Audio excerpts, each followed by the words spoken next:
Siamo con il dottore Carmelo Sgarito, dermatologo. Ecco, la stagione estiva si sta prolungando. Quali sono i consigli che diamo ai nostri utenti per evitare, eventuali complicazioni?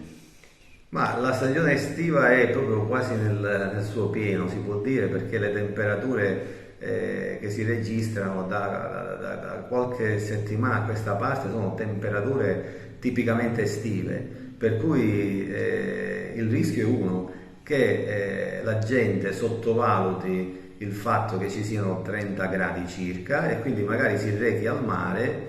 qualcuno l'ha fatto, senza le precauzioni che invece prima dell'estate solitamente i dermatologi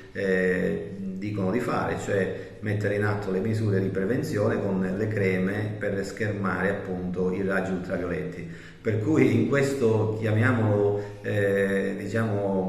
titolo di coda un po' lungo dell'estate, direi di fare attenzione a quando si va al mare o comunque a quando si sta esposti al sole, perché siamo dinanzi ad una condizione climatica assai strana e i rischi sono sempre quelli che sulla cute appunto possono insorgere delle modificazioni sui nei soprattutto, e di conseguenza fare un controllo della pelle, uno screening anche, ripeto, alla fine di questa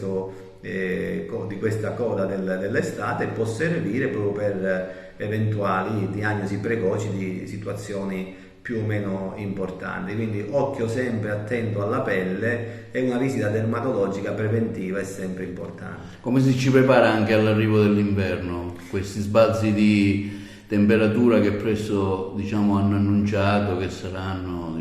a breve. Ma il punto è che sulla cute ovviamente hanno delle ricadute, si passa da temperature estreme, da caldo estremo a temperature direttamente molto molto più fredde, come solitamente siamo qui abituati. Ovviamente la pelle questo shock termico lo subisce e quindi poi andiamo incontro a una serie di dermatosi, in primis l'eczema, che è quello che viene fuori con le temperature più fredde, per cui contemporaneamente alla raccomandazione di stare attenti ancora a questo sole forte, raccomando un'altra cosa, di cominciare a nutrire la pelle, utilizzare dei nutrienti, degli emollienti, soprattutto dopo la doccia per esempio, in modo tale che la pelle arrivi a temperature più fredde abbastanza carica di acqua, perché se no il rischio è la disidratazione e poi anche l'eczema conseguente.